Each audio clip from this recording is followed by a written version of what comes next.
because it's a PDF and probably it breaks up. So yeah, Zksync, Ethereum L2, we have been on mainnet for a few years now. Long has been an amazing partner and VC for us, and we're always very happy and proud to be in this event every year in Singapore.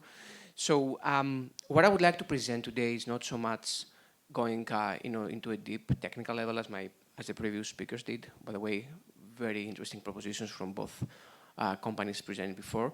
But what I want to share is some of our latest thinking in our go-to-market and how we see the industry shaping up. So you can all see the diagram, but we are extremely confident on the fact and the idea that zero-knowledge technology is the next big thing, not only in crypto, but generally in the world. It is something we have been seeing a lot. And actually, the past months, we have seen a very interesting shift, even from the US government, openly talking about how zero-knowledge technology can revolutionize many, I would say, traditional or very archaic systems, from compliance to security and from things like KYC to other stuff.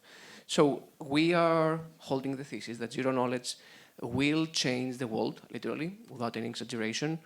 And we believe that we have made some amazing advancements in that part to play a role there. So many people say that blockchains are trustless, and I know that sometimes it's semantics, but we believe that actually blockchains automate trust. What do we mean by that is that there is currently a huge economy being developed around the lack of trust, or about how we call it the trust tax. You can see the industry themselves, but you can see it every day in your daily stuff as you're using the internet.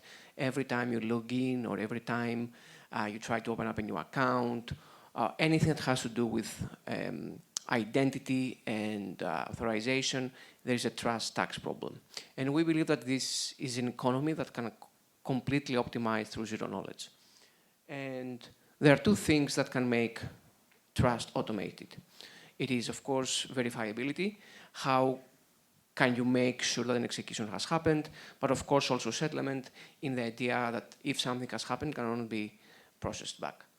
So this was pretty much the context of how we see the industry and why we believe that zero-knowledge technology is actually revolutionizing. But now let's go into the whole crypto application of this theory. So one thing we have been seeing for the past years is that there is this dichotomy, which we believe is a false dichotomy, between public and permission chains. Before joining Matter Labs, I spent many years of my life at Microsoft, and part of my job was to sell private chains on Bezu, back then, in 2019.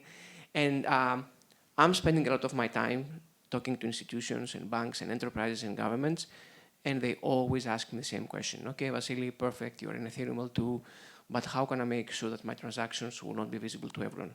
If I had $1, every time I had this question, I would definitely be a millionaire. So we believe that this is definitely a false dilemma, because there is actual technology to solve it, and we're very confident that Zksync can actually solve that problem. Because we believe that you can, regardless of what chain you will build, whether this will be permissionless or permissioned, you can still have the chains interoperating and communicating with each other. So the idea is that ZK is technically the HTTPS moment for Web3. Again, I suppose most of you who are either in this room today or who will be watching this on demand, you have a good idea of how the internet was built and how the protocol of HTTP pretty much became the lingua franca for communication between websites. That's what we believe that ZK will do for crypto, okay? So where we are right now from a commercial point of view. Again, apologies for these slides being broken up a little bit, is because I converted them from a PowerPoint to a PDF. So we're currently the second biggest ecosystem for RWAs, and it's something we're very proud, but also we want to build on top of it. I will come back on that in a second. We'll have some very big organizations from the financial industry working with us. Deutsche Bank, Fidelity, and Triple are just some of them. And actually, tomorrow and next week, we're announcing 2 new chains which are playing on the institutional level, and we're very proud and very excited about. But what I want to talk today is Prividium. Prividium is our latest offering. Prividium stands for Private Validium. And we have seen an amazing early traction of PMF of what actually we can do with this. So what a Prividium actually is, it's a private permission chain where you can have all kinds of enterprise tooling that most people in enterprises are being used to. You can have role-based access tools, so if you're using Azure Active Directory or any kind of existing enterprise system, you can still reuse it. You can pretty much customize it with private RPCs and wallet abstraction exactly as you see fit. You will have an amazing scalability, up to 10K TPSs. But still, this is the magic, although it's private, you can still connect it to Ethereum and with other chains. We have seen Prividiums marking this amazing Venn diagram that I was showing before, of how an institution or a fintech or a payroll company that cares about privacy inherently can still have all their boxes checked without having to worry about any kind of data leakage. These are some visuals and examples of how you can have actual granular access control and how you can make sure that only the right people will have access on being able to check the transaction, so forth and so on, and how you can actually have inherent compliance with things like GDPR in Europe and other automatic AML workflows. This is a visual of how we actually envision this network of networks being interoperable. You can see that it doesn't matter which chain you're launching and whether it's an enterprise or a public one or internal. You can still have what we call the ZK gateway, which is the layer upon Ethereum where we aggregate all the proofs and we enable interoperability. These are just some other numbers of how the finance industry is actually ripe for innovation and disruption, and we see that pretty much every day. These are some of our existing partners. All of them have launched either their own chain or their own application on Zksync era.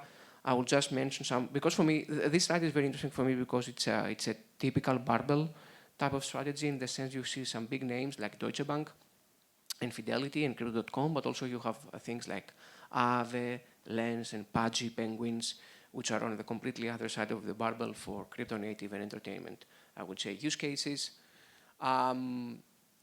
So yes, this is what I was saying before about how we have tried to categorize our existing ZK chains in different, I would say, clusters, which are still though interoperable. So you can have the institutional hub, or you can have Deutsche, and some other we're announcing next week, but also more DeFi or crypto natives like LaChain. LaChain is a chain from Ripio, Lens, Gravity, WonderFi, so forth and so on.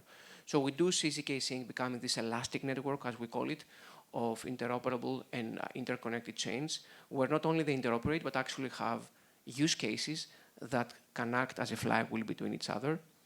So I suppose the last thing I would like to leave you here is that our full focus the next year will be on enterprises.